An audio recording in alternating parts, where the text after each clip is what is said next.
Make the ground shake.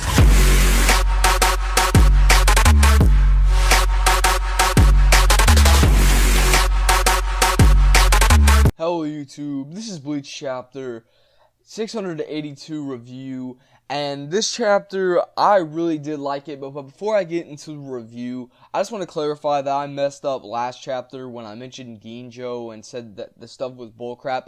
I honestly overlooked or didn't remember the fact that Ginjo was actually dead and he was just in the Soul Society because, well, he was put into the Soul Society after he died. I overlooked that fact, and I just would like to apologize that I messed up on my review. But let's get into this chapter. Now, first of all, I want to clarify that I am really hyped about this recent chapter because I think that Kubo just opened a gate of possibilities of how the series could actually end well. Now, the series is obviously being rushed because the pacing is like so fast for a Bleach chapter. Like, all these things are happening so fast, and normally we wouldn't have probably got anywhere to this point in like 10 or 15 chapters, but we just got all the way from the Soul Palace to the Soul Society and like in just one chapter.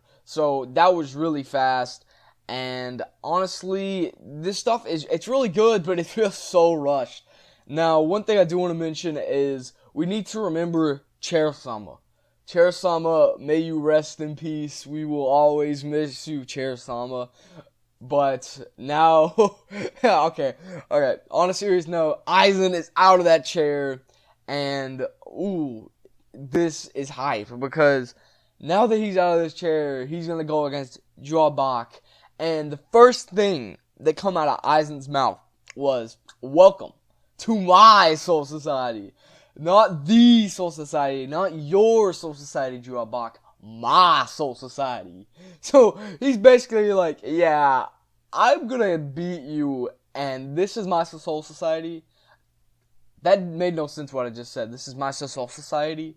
Okay, enough making fun of myself, but seriously, Aizen was like, it seems like Ichigo Kurosaki gave you more than you bargained for, and Joabak straight off just handed it to Aizen and said, "Oh, but you were the one who were defeated by him."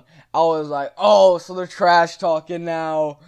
Oh, dude, I just love this. Like, Aizen trash talking Joabak and Joabak trash talking back. It's like, this is just amazing. This is amazing. Like, woo. All I gotta say is I better go to some other stuff before I start fanboying, okay?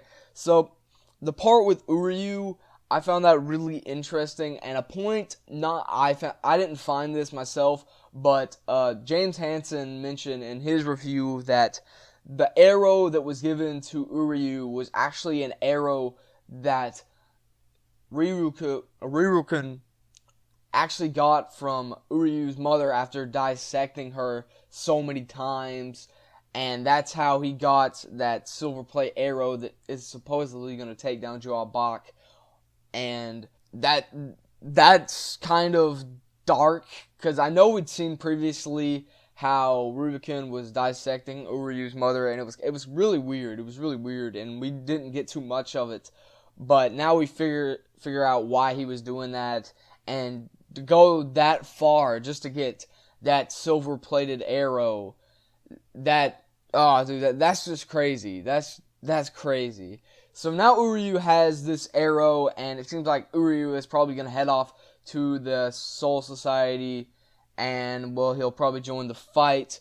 Now, Ichigo and Renji were on their way to the Soul Society, and I don't know how a lot of people feel about the speech that Renji gave, but I honestly enjoyed it. I liked how Renji was saying to Ichigo that if he had never met Ichigo, that he probably wouldn't have never got back to Rukia, and Ichigo was kind of like the gateway to bringing them back together. And to me, that was kind of like a hint from Kubo that Renji and Rukia are going to end up together. But one thing that was also mentioned by another reviewer, Chibi Reviews, he did mention that this is like an open gate for Renji dying after saying this stuff. So Hopefully Renji won't die, because I do like Renji as a character, but if he does, it would be impactful to the series, and it would help a lot. So, on to, like, the next thing is when Renji and Ichigo show up, and they're about to hit Joabak. Of course, Joabak dodges it because he saw it. He said, "Oh, so you've shown up this quickly already." He said, "I see you've got your blade restored, only to get it broken once again." I was like, when I heard him say that, I hadn't flipped the panel yet. I was like, are you serious, Kubo? I was like, are you serious? Are you about to break that sword again?